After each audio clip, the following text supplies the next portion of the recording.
Imagine olhar para o espelho e saber quem você é. Superar o seu passado, entender suas emoções, agradecer todos que estiveram com você nessa jornada. Viu? Não sou coisa de louco.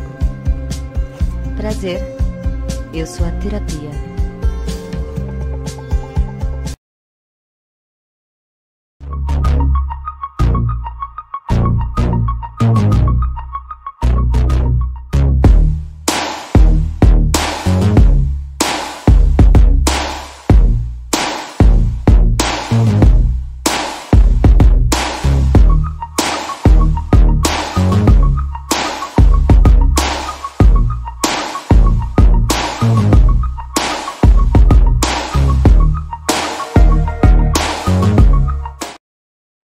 Perguntar uma coisa para você.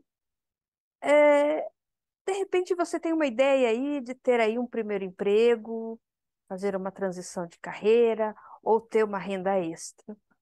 Por que você não faz um curso de psicanálise, né? Curso de psicanálise integrativa. Na minha escola, Alma e Coração Terapias.com, você pode achar esse curso, um curso de 13 meses, um preço que cabe no seu bolso, tá? E você pode estar atuando aí como uma renda extra ou como uma profissão também, tá? Você vai ter ali, de repente, ali uma carteira, né? Uma carteira de trabalho, uma carteira, que eu digo assim, uma carteira de clientes, né? E você pode aí ter um salário aí de 3 a 6 mil, vai depender do seu desempenho, tá? Dentro da escola, nós damos aí ó, muita oportunidade para os estagiários. Nós temos um diferencial, que eu acompanho, né, os alunos, né, que eu pego os alunos novos, eu trago eles juntos para os estudos, as atividades semanais, né, que é um grupo de estudo com estagiários, tem outros professores, tem supervisores que vão acompanhando. E também, quinzenalmente, nós temos ali grupo para fazer análise de filmes. Por que isso? Isso é um processo que é célere, um processo célere para que o aluno, quando ele chegar ali na fase do estágio, ele já tenha, assim, se familiarizado, né, referente ao que é um setting analítico, o que é uma clínica, porque ele vai estar ouvindo ali vários cases, né, que vai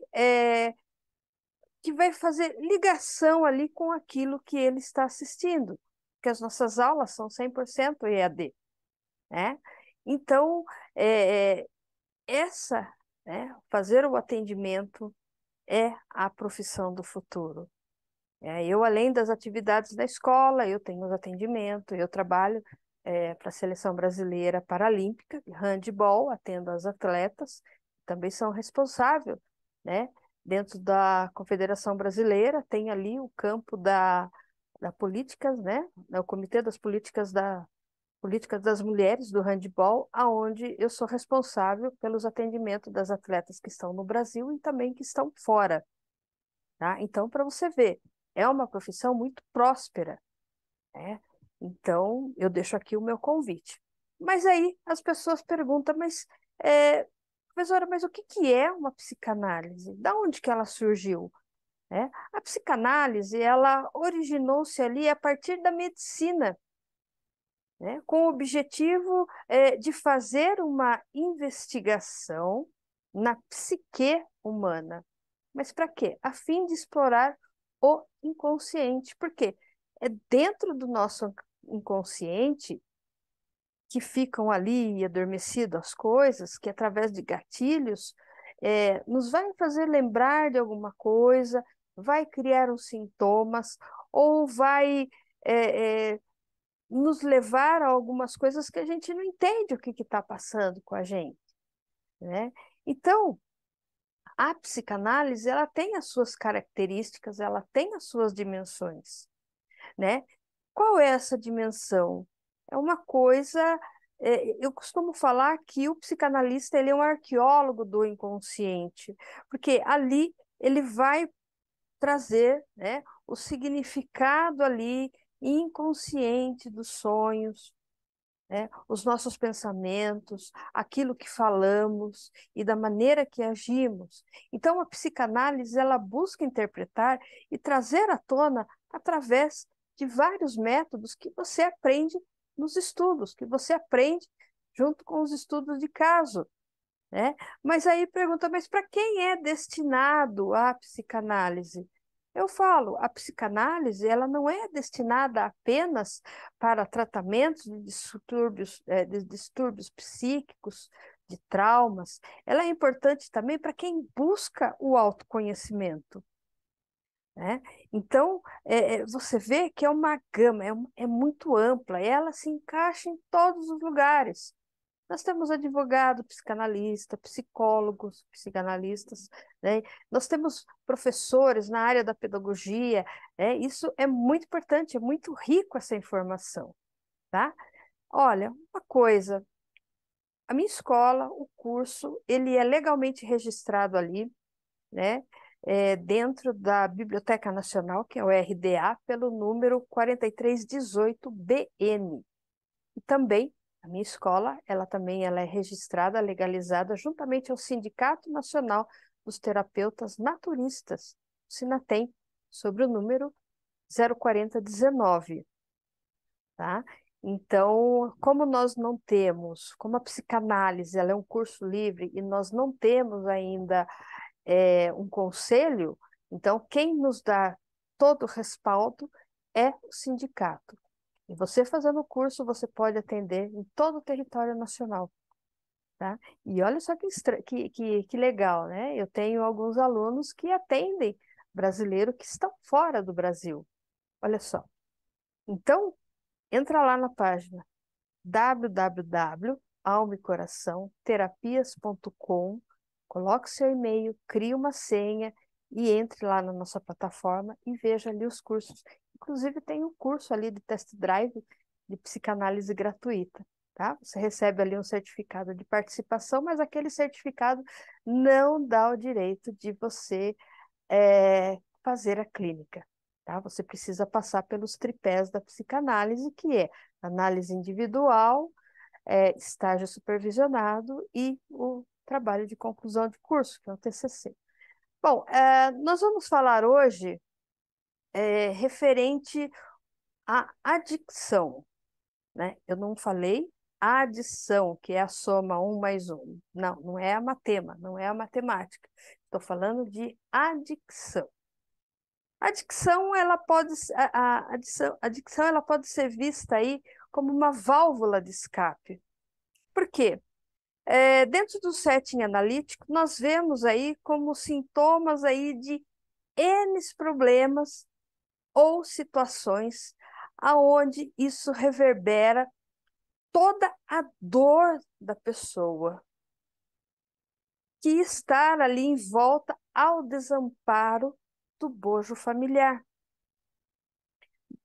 Ao desamparo social, a pessoa se sente uma mosca branca, não se encaixa em lugar nenhum, não consegue ficar no emprego, ou seja, a toxomania, né, ela denuncia totalmente toda essa problematização do indivíduo, prejudicando o indivíduo em todas as relações, né? Jacques Lacan, né, ele disse, né, uma vez, né, é um autor também que nós estudamos nas aulas, que somos seres falantes. Fala, fala, fala, né? Somos seres falantes porque somos seres faltantes. E estamos ali constantemente em busca, freneticamente, de algo para, ou alguém para, né? As pessoas tagarela, fofoqueira demais, elas são um conteúdo vazio, não tem nada. Fala, fala, fala, porque é um ser faltante. Ela precisa falar da vida de alguém, precisa, entende? Então, é isso. Então, a adicção, ela seria ali uma forma perfeita poderíamos chamar até de um escapismo. É a maneira que a pessoa, que o sujeito encontra, né, de fugir dessa dor. E essa dor de estar presente na realidade. A realidade, ela é muito difícil de ser tolerada. Então, tudo isso está relacionado a um termo grego que chama pathos, que, na tradução, é paixão. Então, quando adoecemos, nós estamos em paixão, ou seja, patos, que vem da patologia. Essa paixão, ela tem um significado. Por exemplo, você está namorando, está no casamento, e isso acaba. Você fica triste, essa tristeza começa a ficar constante, você começa a ter uma distemia, aí você acaba chegando a uma depressão, ou você acaba indo para adicção, alguns vícios, né? Bebida, cigarro, comer também, tudo isso tudo que é um excesso faz parte aí de uma adicção para aliviar um pouco essa angústia. Então, é, a paixão, o pathos, né? É aquilo aonde nós precisamos identificar a origem aonde sedimentou e em qual fase houve esse split, houve esse corte, que identificando, né? Para identificar isso, nós temos o quê? Que olhar e também acolher essa dor desse paciente que foi guardado ali no inconsciente. Essa dor, a maioria delas está muito relacionado ao desamparo.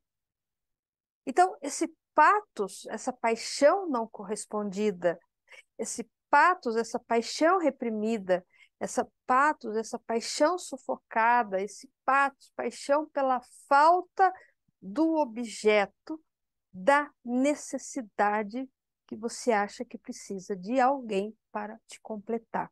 O seu copo nunca está cheio, sempre está vazio, esperando algo externo. Essa necessidade, pura necessidade, e não o prazer. Tá? Então, saiba que o objeto da necessidade, né, esse objeto, vamos chamar de simbólico, que poderá talvez preencher essa lacuna faltante pela falta daquilo aonde o Dr. Donald Winnicott, né, especializado em criança e também psicanalista, ele chama de holding, né? Por quê? Esse holding que não houve referente ao objeto do nosso primeiro amor, da nossa primeira infância, né? Que é a mãe. Pelo desamparo, pela escassez do nosso cuidado, pela escassez de atenção, escassez de carinho, escassez de afeto, que é isso que nos afeta. Então, a droga ou a adicção, ela vai levar a uma satisfação temporária da necessidade. Ou seja, vai haver ali uma migração do prazer e necessidade, aonde vai ali se fixando a adição. A pessoa começa com um pouquinho, depois vai aumentando, então vai aumentando essa necessidade. Quanto mais usa, mais ela tem a necessidade de ter. Então, esse patos, essa paixão não correspondida, essa patos reprimido, esse patos sufocado, ele desloca, ele faz um deslocamento para a adicção. E o adicto, ele acaba se tornando um alienado, né? A alien vem do desconhecido. Ele acaba sendo um alienado do objeto. Não é ele que usa o objeto, é o objeto que usa ele. Né? Esse objeto da necessidade para mascarar a sua dor de uma insuportável solidão, uma insuportável angústia da vida. Dentro da farmacologia, por exemplo, né, nós sabemos que tem pessoas que têm adicção pelo fármaco, ou seja, pelo medicamento. Fármaco também é uma palavra de origem grega, né? É muito interessante porque a gente estuda também mitologia dentro da psicanálise, né? E esse fármaco que se chama fentanil, né, que é usado no tratamento de uma dor aguda e crônica de alta intensidade. E também a anestesia são usadas como coadjuvante de um anestésico bem mais potente.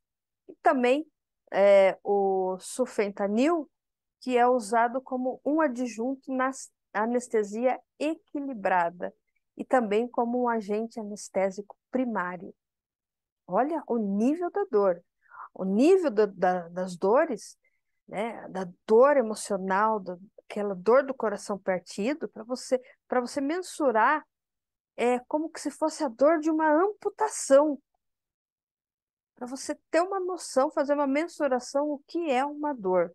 Aquela dor que dói, que espreme, que comprime, que você quer gritar, você quer chorar. Então, saiba, né, que esses remédios, né, tanto o fentanil como o sulfentanil, é, ambos eles pertencem a um grupo de opioides. Antigamente, lá no século XVIII, eles usavam o ópio. Eles davam para a pessoa o ópio para poder fazer ali uma amputação, uma cirurgia. Por quê? Porque eles atuam diretamente nos receptores neurais. Olha, neurociência também você aprende na psicanálise. Então, para você ver, esses ópios, ele atuam no nosso sistema nervoso central, né, nas partes neurais. Assim, né, também pelo o uso desenfreado, por exemplo, pelo álcool. A pessoa que é adicta a jogo, ela está criando adrenalina. Adrenalina, para você ter uma ideia, ela surge no nosso fígado, né? A nomofobia, né? Que é aquele medo de perder o celular, e tem também a FOMO, que é o medo da pessoa ficar desconectada do mundo, né? De não ser vista. Então, isso tudo gera uma adrenalina, isso tudo pede muita demanda dos nossos aparelhos, onde fazem essas formações desses neurotransmissores que levam para o cérebro, aonde vai dando ali o prazer. A adrenalina, por exemplo, tem pessoas que são viciadas em esportes radicais, né? Por quê? Porque cria essa adrenalina e depois ela dá um prazer, mas não é um prazer orgástico, é um prazer que o cérebro, né, que ele sente. Então, toda essa adicção é devido à falta do grande outro, que é a mãe. Que isso aconteceu lá na primeira infância. Às vezes as pessoas falam assim, né, mas tudo está lá na infância. Está na infância. Não só na infância. Otto Rank, ele estudou, eu também dou aula também, de psicoembriologia, a formação, a formação do feto, né? Por exemplo, é, vou dar dois exemplos aqui. Vamos chegar aqui que eu vou falar para o meu marido, né? Tô grávida. Ele, ai, que legal. Eu falei, pô, justo agora que eu quero estudar, viajar, não sei o quê, vou ficar grávida. Ok, essa informação o feto já recebeu de recusa, né? De rejeição. Então, quando esse feto nascer, ele vai ter uma característica esquizoide, encurvadinho, né? Ele nem vai crescer muito, vai ter muito probleminha de saúde. É muito diferente, por exemplo, eu chegar e falar, eu tô grávida, olha que legal, vai se chamar assim, se for menino, vai se chamar. Então, esse poder da voz, essa emoção, o feto também sentiu de uma forma positiva. Então, ele vai nascer mais robustinho, né? Ele não vai ser tão propenso a, a, a algum tipo de doença. Então, dentro da psicoembriologia, a gente estuda também que ali instaura uns sintomas. Mas o que é o sintoma? O sintoma é uma queixa subjetiva com o relato de dor que vai proporcionando um sofrimento de rejeição. Então, a construção de um sintoma como uma mobilidade de laço com o objeto, que é impossível ele ter ali qualquer tipo de laço. Então, podemos incluir aí na categoria de um sintoma todo o laço do bojo familiar, todo o laço social, né? Se eu tenho problema no bojo familiar, na minha família, eu vou ter um problema na escola, no social, né? No meu trabalho, aquilo lá eu não vou conseguir ficar lá, eu vou precisar virar paraquedista, trocar de emprego em emprego. Na escola, nada me satisfaz. Então, na medida em que implica um discurso, né, portanto, aonde aconteceu a divisão do sujeito. Houve uma ruptura desse sujeito por causa da rejeição lá de trás, que dentro do consultório a gente faz esse trabalho com o paciente de trazer à luz para que ele veja o que é que aconteceu e desconstruir e construir novamente. Então, frequentemente, esse laço que ele tem lá é insuficiente para poder o quê? Regular o acesso ao gozo para o sujeito. Esse gozo não é o gozo orgástico, o gozo sexual, mas é o gozo do prazer de você comprar uma flor, de você admirar algo, é um prazer, é algo prazeroso. Você chega no final do mês, você pega o seu pagamento, você compra algo para você, aquilo é prazeroso, isso é um gozo. Tá? Desmistificando o gozo, se você pegar, por exemplo, a sua carteira de trabalho, você vai ver ali na parte de férias, né? O período de gozo de férias, de tanto a tanto. Olha só, tá vendo? Então, nós precisamos ver aí, né, ver esse laço o suficiente para poder estar regulando aí o acesso ao gozo para o sujeito. Que lhe é preciso ali, de repente, inventar uma coisa. A pessoa que sempre está insuficientemente infeliz com ele mesmo, por exemplo, ele vai lá e compra um iPhone 5, né? Ele lutou, trabalhou, fez, comprou, ficou, pagou, acabou de pagar ali. Não é isso que eu quero. Eu quero o outro, o 7, porque meu amigo tem, né? Eu não quero mais essa camisa, essa aqui já tá. Não, mas comprou ontem, mas eu não quero, eu quero é outra. Entendeu? Nunca é o suficiente. Assim é a droga, né? Nunca é o suficiente. Então, essa insuficiência, vai levando à angústia. A angústia é o nome desse excesso, um excesso de falta, um gozo que está completamente ele está deslocalizado, ele não tem uma localização, cujo o objeto ele não se apresenta nas vias da interpretação, né? Mas ele tem ali uma máscara, ele se apresenta na máscara dos enganos, nas repetições de relacionamento fracassado, nos sintomas que são as vias de desejos.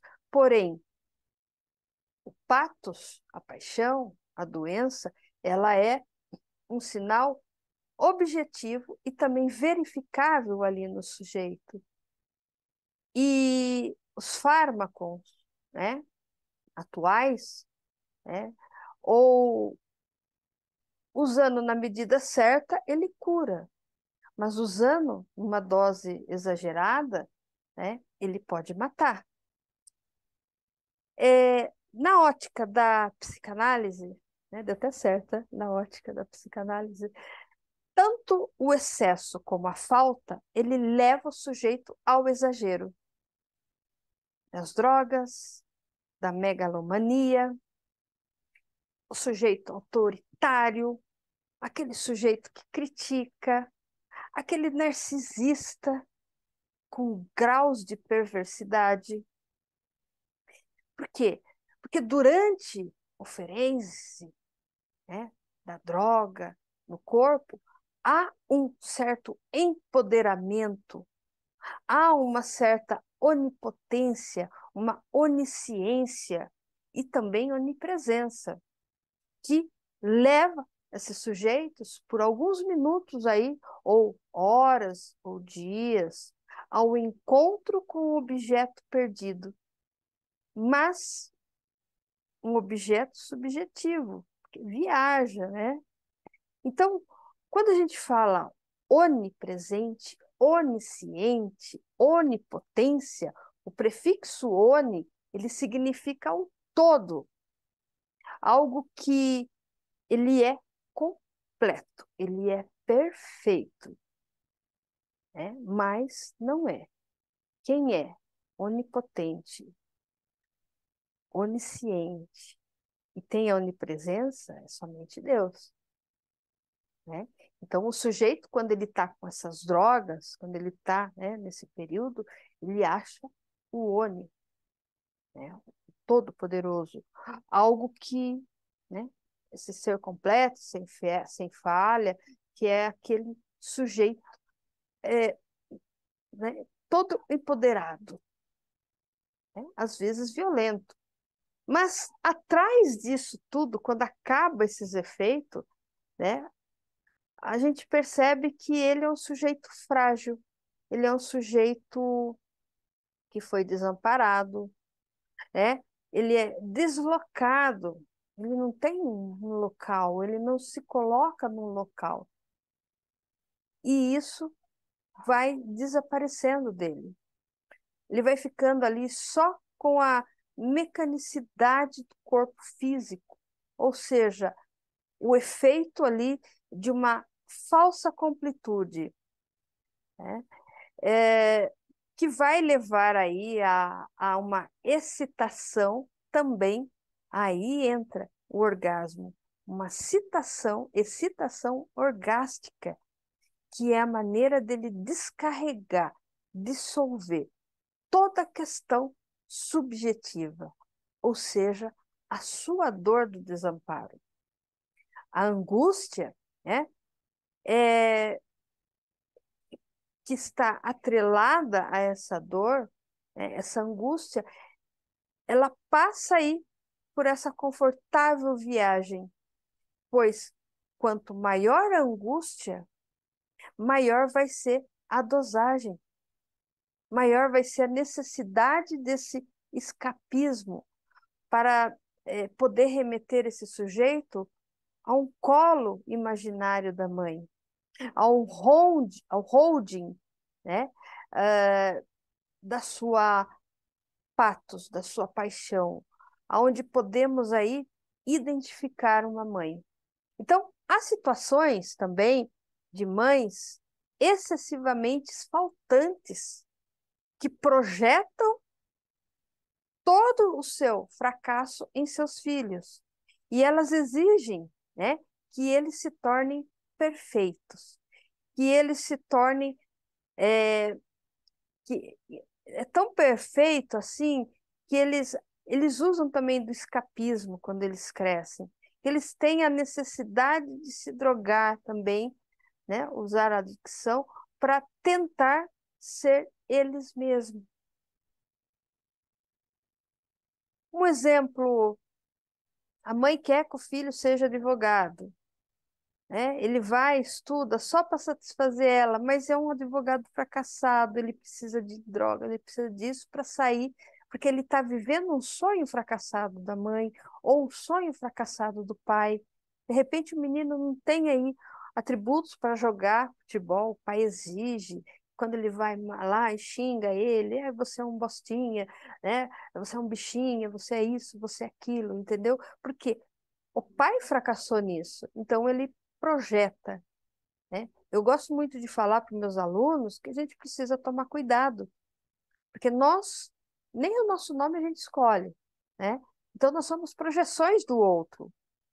Quando a gente começar a entender que o outro só serviu para ajudar a gente a nascer e vai servir para enterrar, e nesse trecho nós temos que ser nós mesmos, enfrentar essas dificuldades, enfrentar essas projeções.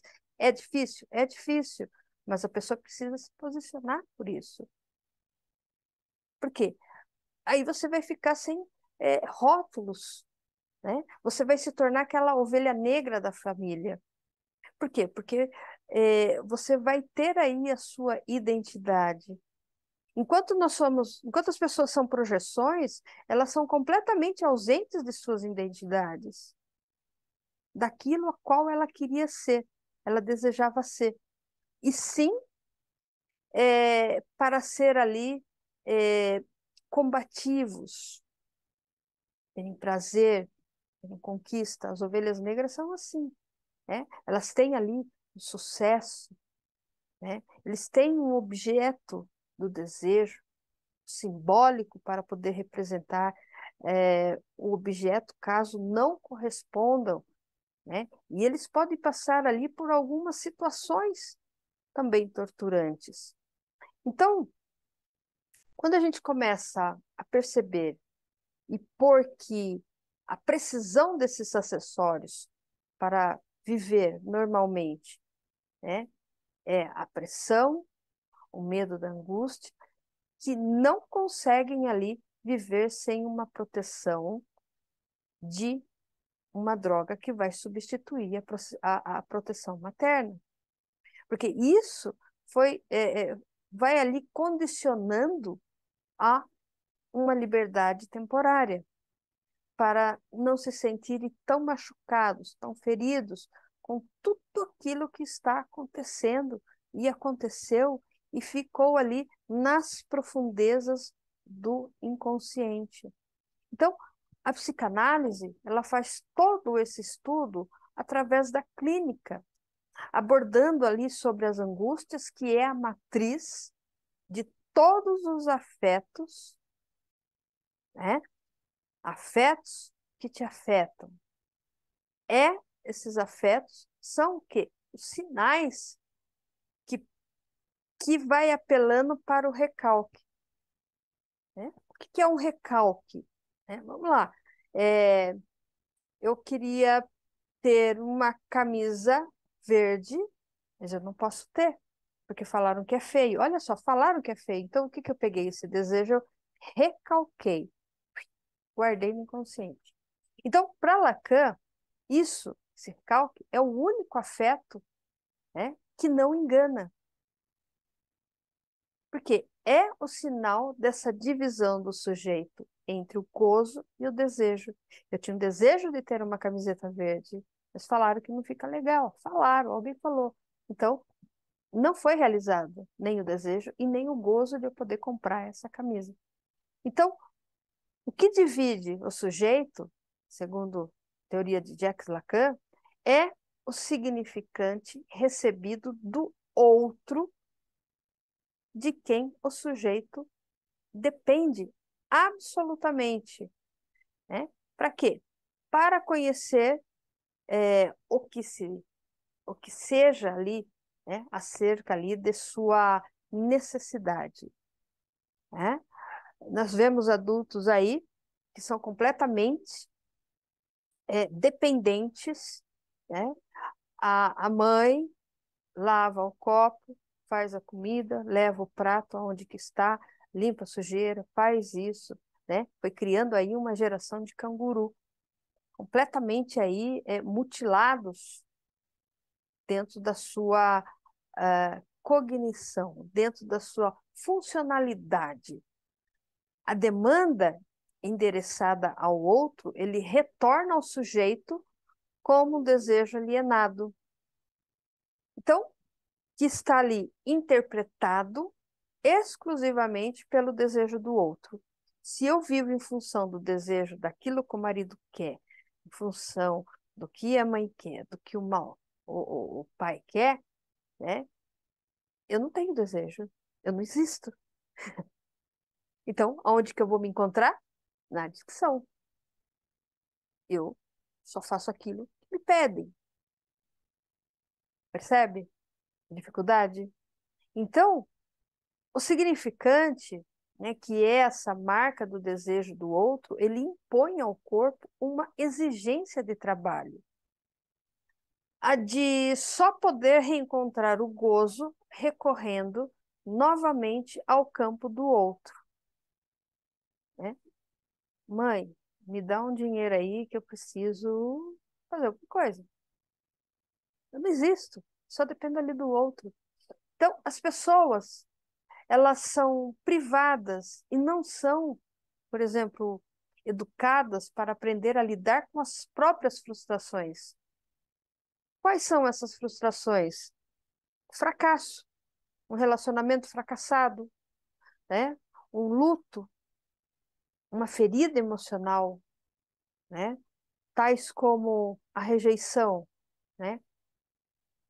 O que é a rejeição? Em seu ser e sentir ali uma profunda dor a respeito do seu direito de existir, e por isso ele busca sempre uma maneira de escapar das situações, fugir da vida, fugir do relacionamento, fugir do emprego, fugir de tudo e procurar ali o outro, né? Por exemplo, o abandono também é uma ferida emocional, né? Fazer querer se esconder atrás da máscara da dependente, onde ela traz para si o sentimento de vítima das situações com muita frequência. O abandonado, ele é sempre o vitimista. Tudo acontece comigo. Lembra do desenho do Lip do Hard? Ó céus, ó dia, ó vida, ó azar. Entendeu? Então, temos também outra ferida emocional, que é a injustiça, que é onde se cria uma proteção por meio da rigidez, onde ele não aceita a sua sensibilidade. Então, ele se sente sempre injustiçado. Outra ferida emocional também é a traição, né? Quando a pessoa se sente traída por um dos seus pais, por exemplo, sabe aquela frase assim? Você está com a criança passando na rua, aí você olha um doce, a mãe fala assim: na volta a gente compra. Até hoje não voltou, né? Eu tenho essas situações em clínica, né? Algumas atletas, eu queria isso, mas não aconteceu, estou esperando. Não aconteceu, então corte o cordão, vai lá e compra você, entendeu? Alimenta essa criança interior. Então, referente aí a essa traição, né, ela sempre vai se sentir traída por um dos seus pais. Então, ela desenvolve a necessidade de sempre, de estar sempre ali no controle das situações. São os controladores. A humilhação também é uma ferida emocional, que onde ela sempre trará para si uma busca pela dor, né? Sempre vai ali forjar para si situações do masoquismo e estará sempre de forma inconsciente de busca de algo que a castigue ou machuque. Então, a pessoa, ela pode também ter passado por alguns tipos de abuso, tal como o abuso físico, que vai muito além de um tapa na cara. Então, qualquer ação que ofenda o corpo e cause dor ou sofrimento, por exemplo, um beliscão, que as pessoas acham que é simples dar um beliscão na criança, ou segurar a criança para ela acalmar, né, demonstrar uma força ali contra a parede ou contra o objeto, isso é muito ruim, tá? Tem também ali outra situação que é a que fala sobre o sexual, né? Um estupro de vulnerável sem consentimento ou o estupro de uma cônjuge, né? Da esposa, né? Ameaças de persuasão, como chantagem emocional ou se a pessoa não oferecer resistência ou a reação se estiver sob o efeito de substância, né? Fazer as coisas para agradar o parceiro ou a parceira, controlar os métodos, inclusive contraceptivos, né? Então, o psicológico também e o emocional também é um tipo de agressão, qualquer tipo de comunicação que prejudique a autoestima, feita com intenção de causar sofrimento, controlar ações, controlar comportamentos, crenças, né, limitantes, cuidado com a religiosidade, né? As decisões, inclusive, através de ameaças, constrangimentos, humilhações, manipulações, isolamentos, vigilâncias, aquelas vigilâncias constantes, stalker, né? Hoje usam muito isso, estão muito stalkeando, né? Chantagem de ridicularização. Olha, eu conheço um ponto sujo seu, eu vou contar se você não fizer isso, entendeu? Então, a falta de autoconfiança gerada, ela pode gerar ali, inclusive, uma síndrome, que nós chamamos síndromes de Estocolmo, né?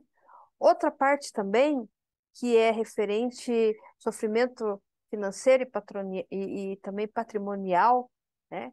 Que é onde os bens e o dinheiro são usados como uma forma de controle, tal como, inclusive, esconder documentos, destruir objetos, trocar senha sem avisar, né? Negar acesso ao dinheiro, proibir de trabalhar, brigar para o salário, seja menor ou maior. Outra coisa também que causa sofrimento é a parte digital, tecnológico, né? A violência que envolve desde ameaças e insultos em mídias sociais, digitais, até disseminação de fotos, vídeos, mensagens íntimas, sem consentimento prévio, com o intuito de humilhar e difamar. Historicamente, a cura, ela era vista como algo sagrado, e a doença era vista como algo profano, pecado. E dificuldades, às vezes, em aceitar como doentes, né, que vai ali, que necessitam de um cuidado especializado, um cuidado com um olhar clínico, né, que vai aí ajudando a colaborar para que os problemas eles começam a ter uma amenização a partir de um olhar clínico. Então, precisamos nos atentar aí. Se você gostou, assista de novo para você poder entender, tá? É muito importante a gente estar falando sobre adicção. Então, isso não são desculpas, isso realmente são dores, essas dores existem. E às vezes é insuportável, né? A pessoa ela vai aí partindo aí por uma droga ilícita, tá bom? Espero que vocês tenham gostado. Até a próxima. Fiquem bem.